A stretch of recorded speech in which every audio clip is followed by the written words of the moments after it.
A interpretação e análise de desenhos com a finalidade de obter indícios, indicadores, evidências de uma possível situação de violência sexual deve passar por 4 linhas investigativas básicas.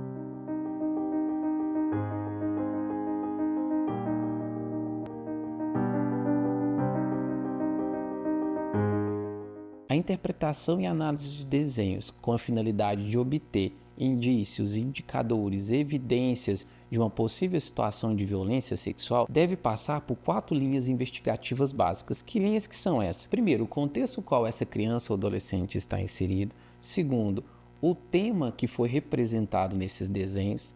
Terceiro, o desenho e seus detalhes. E quarto, o diálogo, as informações que esses adultos, essas pessoas que estão realizando essa investigação, detêm sobre essa projeção artística. Vamos falar um pouquinho sobre cada uma dessas 4 linhas investigativas. O primeiro é o contexto. O que é o contexto?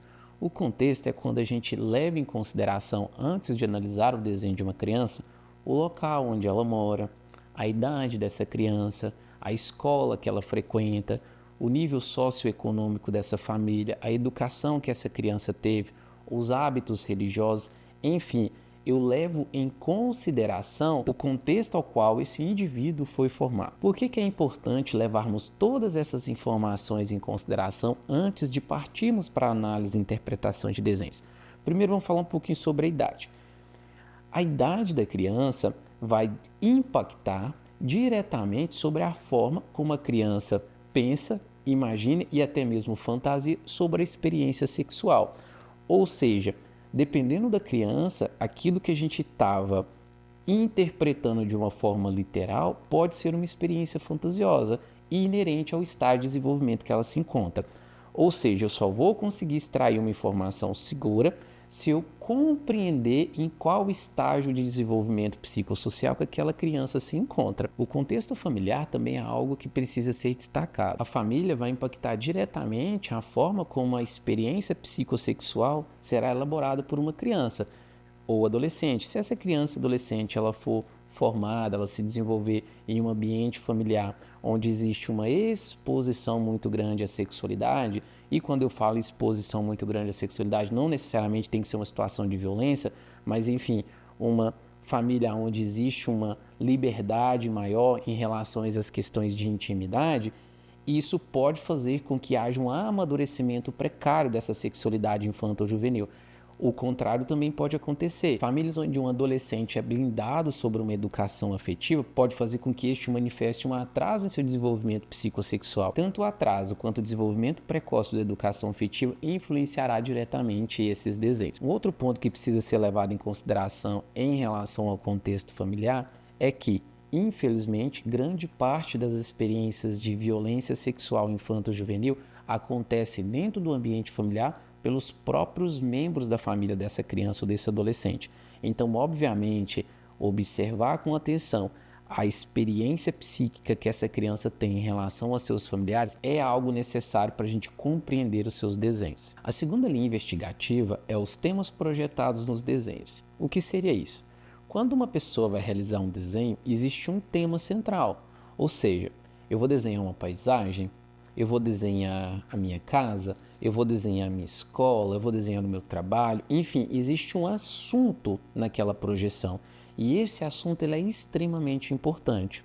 Por que esse assunto ele é extremamente importante? Nosso aparelho mental ele busca sempre aliviar a tensão, ou seja, fazer com que a gente sofra o menos possível diante de uma experiência traumática. Para conseguir fazer isso, ele reprime a experiência traumática. Ele tenta colocar essa experiência traumática em um local bem profundo da nossa mente, para que a gente não tenha acesso. Porém, as experiências traumáticas elas são revestidas de uma energia muito pulsional, que está o tempo todo tentando acender, tentando escapar para a nossa consciência. E como o desenho é uma projeção muito livre, que a pessoa faz sem muito controle, normalmente é no desenho que esse conteúdo ele escapa, fazendo com que o contexto contido naquele desenho se repita com bastante frequência. Ou seja, se uma criança passou por uma experiência de violência no contexto escolar, é possível que, nas últimas semanas, ao analisarmos os desenhos dessas crianças, a gente veja sempre esse mesmo contexto sendo repetido, sempre esse mesmo cenário sendo reproduzido. E por que a criança insiste em reproduzir esse cenário?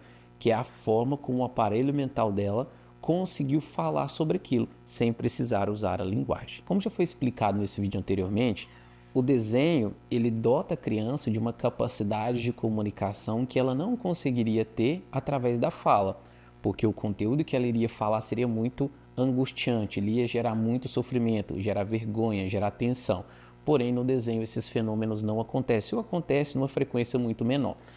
Isso significa dizer o seguinte, que se a criança ela tiver, por exemplo, sofrido algum tipo de violência onde parte de seu corpo foi tocada de forma indevida, ela não vai conseguir descrever isso de forma verbal ou terá muita dificuldade em descrever isso de forma verbal. Porém, conseguimos identificar isso no desenho. De que forma? Nos detalhes. Normalmente, essa parte do corpo que representa essa violência sexual, ela é destacada por essas crianças. Ela é destacada pelo tamanho, pelas cores utilizadas, pelo sombreamento, enfim. Quando observamos essa figura, é notório que a criança ela quer que a gente atente para aquela parte, para aquele detalhe, para aquele objeto que ela sinaliza na cena. Então, esse detalhe que chama muita atenção, esse detalhe que sobressai na figura, é um elemento extremamente importante. Não significa que todo detalhe terá uma conotação de violência infantil ou juvenil. São os detalhes que sobressaem, uma característica muito marcante que lhe chama a atenção.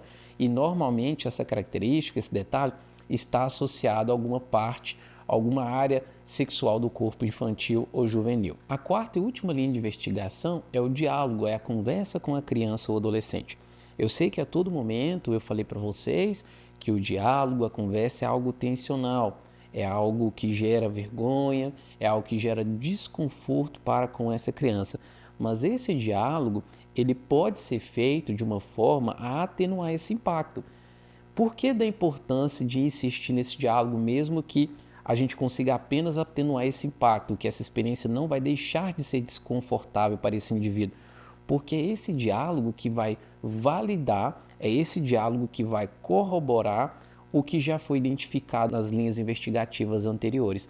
Eu preciso dialogar com esse indivíduo para extrair mais dados, mais certificações, mais validações, para que eu não faça inferências equivocadas. É óbvio que nem todas as crianças e adolescentes vão ser capazes de comunicar. Para essas que não são capazes de comunicar, você pode buscar um diálogo indireto, observando essa criança falar sobre assuntos correlacionados à violência, observando essa criança mensurar brinquedos, enfim, existem outras técnicas, mas é importante que outro meio de comunicação além do desenho seja utilizado como ferramenta de investigação, para que a gente não incorra no equívoco, no erro de inferir uma violência unicamente a partir dos desenhos. Gostou do conteúdo que preparamos para vocês até aqui? Quer aprender mais sobre esse assunto?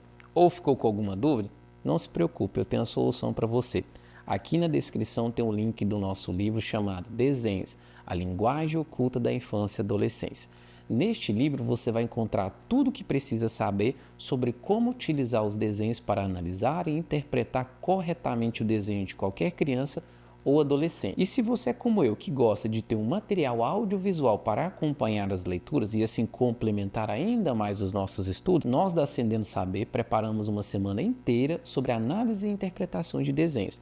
Essa semana é gratuita e destinada a pessoas como você, que quer refinar o seu conhecimento sobre interpretação de desenhos. Acesse o link abaixo e faça sua inscrição agora na semana da análise e interpretação de desenhos.